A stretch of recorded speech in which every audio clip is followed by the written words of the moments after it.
আমরা অনেক সময় বাচ্চাদের খাওয়া নিয়ে অনেক বেশি টেনশন করি। ওরা কি খাবে না খাবে এগুলো নিয়ে অনেক বেশি চিন্তা করি। তাই আজকে আপনাদের সাথে শেয়ার করব বাচ্চারা যেভাবে খেতে পারে সেভাবে করে একটা রেসিপি আমি তৈরি করব। হ্যালো ভিউয়ার্স, আসসালামু আলাইকুম। চলে আসছে আবারও নতুন একটি রেসিপি নিয়ে। আজকের রেসিপিটি আমি বাচ্চা থেকে বড় সবাই কিন্তু খেতে পারবেন। তবে বাচ্চারা একটু বেশি পছন্দ করবে। তবে অবশ্যই আপনারা আপনাদের বাচ্চাদের স্বাদ অনুযায়ী রেসিপিটা তৈরি করবেন। আমি বোনলেস চিকেন নিয়ে ব্রেস্টের পিস নিয়েছি ২টা এবং সেগুলোকে আমি একদম ছোটো ছোটো পাতলা পাতলা করে কেটে নিয়েছি। নিয়ে ভালো করে ধুয়ে পানি ঝরিয়ে নিয়েছি। তারপরে এগুলোকে আমি একটা বলের মধ্যে নিয়ে নিয়েছি। এখন এগুলোর মধ্যে আমি আমার বাচ্চার স্বাদ অনুযায়ী, আমার বাচ্চা যে স্বাদে খাবে তার স্বাদ অনুযায়ী আমি কিছু মশলা দিয়ে দিব। প্রথমে আমি দিয়ে দিচ্ছি ১ চা চামচ ওয়েস্টার সস, তারপরে দিয়ে দিচ্ছি আমি ১ চা চামচ ব্ল্যাক সয় সস। আর তারপরে দিয়ে দিব আমি অল্প একটু পরিমাণে একদম হাফ চা চামচের মতো হলুদ গুঁড়া।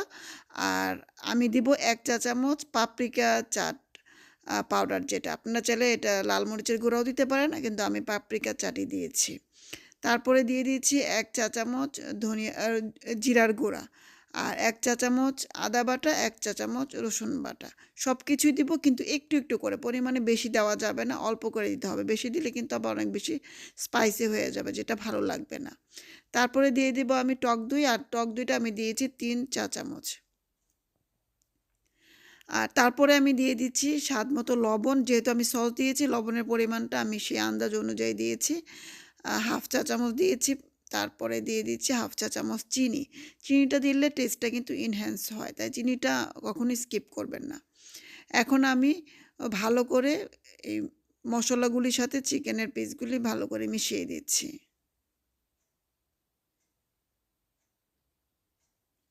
এরপরে আমি দিয়ে দিব একটু জয়ফল জয়ত্রী গুঁড়া, সেটা আমি দিয়ে দিয়েছি ১ টেবিল চামচ। আর এখান থেকে চাপলি কাবাবের যে মশলাটা আছে সেখান থেকে আমি দিয়ে দিব প্রায় ১ টেবিল চামচের মতো।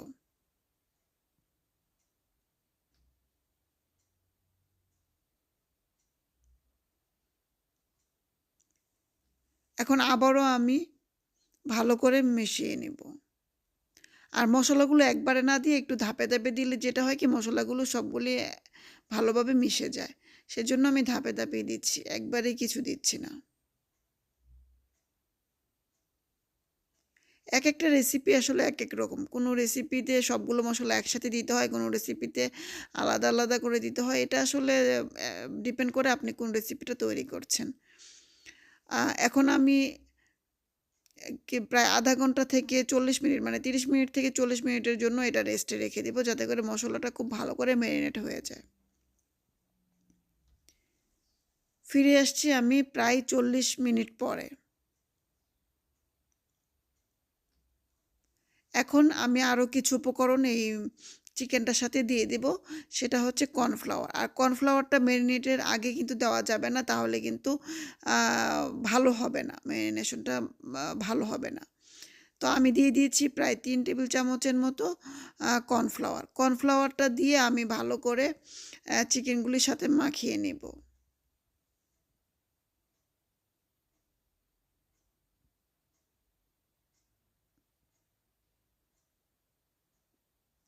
প্রতিটা চিকেনের টুকরার মধ্যে যেন কর্নফ্লাওয়ারটা লাগে, সেভাবে করে মাখাতে হবে। তারপরে এখন আমি দিয়ে দিব একটা ডিম। ডিমটা অবশ্যই রুম টেম্পারেচারে থাকতে হবে। আর এখন আপনারা বলতে পারেন, ডিমটা তো আমি আগেই দিতে পারতাম কর্নফ্লাওয়ারের সাথে। না, কর্নফ্লাওয়ারের সাথে আসলে ডিমটা দিলে কর্নফ্লাওয়ারটা খুব ভালো করে চিকেনের সাথে মিশে যাবে না, একটু দলা দলা পেকে যাবে। এই জন্য কর্নফ্লাওয়ারটা দিয়ে মাখিয়ে তারপরে হচ্ছে ডিমটা দিতে হবে। ব্যাস, আমার চিকেনটা রেডি। এখন আমি ফ্রাই করে নেব। আর ফ্রাই করার জন্য আমি নিয়ে নিয়েছি এখানে ময়দা। তার মধ্যে আমি দিয়ে দিয়েছি হাফ চা চামচ লবণ, আর ১ চা চামচ মরিচের গুঁড়া দিয়ে দিচ্ছি আমি। এখন ভালো করে ময়দাগুলির সাথে এই মরিচ আর লবণটা ভালো করে মিশিয়ে নিচ্ছি। এখন এই ময়দার মধ্যে আমি প্রত্যেকটা চিকেনের টুকরা দিয়ে তারপরে মাখিয়ে নেব।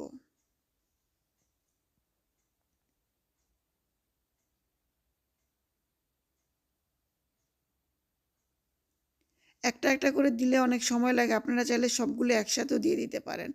তো আমি সবগুলি একসাথেই দিয়ে দিচ্ছি, দিয়ে আমি ময়দার সাথে ভালো করে চিকেনগুলি মিশিয়ে নিচ্ছি, খুব ভালো করে মিশিয়ে নিচ্ছি। ভালো করে মিশাতে হবে, যখন আপনারা ভাজবেন তেলের মধ্যে তখন দেখবেন একটা ক্রিস্পিনেস চলে আসবে। ব্যাস মাখানো হয়ে গেছে। এখন আমি চুলাতে তেল দিয়ে দিয়েছি, তেলটা যখন একটু গরম হয়ে আসছে তখনই আমি চিকেনের টুকরাগুলি দিয়ে দেবো। এভাবে করে আমি চুলার আঁচটাকে মিডিয়াম টু লোতে রেখে সব চিকেনগুলি ভেজে নেব। আর এই রেসিপিটা, মানে এই চিকেনের রেসিপিটা আপনারা চাইলে বাসায় বিকেলে চায়ের সাথেও খেতে পারেন, বাচ্চাদেরকেও দিতে পারেন, অথবা চটজলদি যদি কোনো গেস্ট এসে থাকে সাডেনলি, তখনও কিন্তু আপনারা চাইলে সার্ভ করতে পারেন। খুবই মজার এই রেসিপিটি, বিকালবেলা মজা করে আপনারা খাবেন আর আমাকে কমেন্টস করে জানাবেন আমার এই রেসিপিটি আপনাদের কাছে কেমন লাগলো। ভালো লাগলে আমার পেজটিকে ফলো করে দিবেন আর কমেন্টস করে আমাকে জানাবেন। সবাই ভালো থাকবেন, সবার জন্য অনেক অনেক শুভকামনা, অনেক অনেক ভালোবাসা।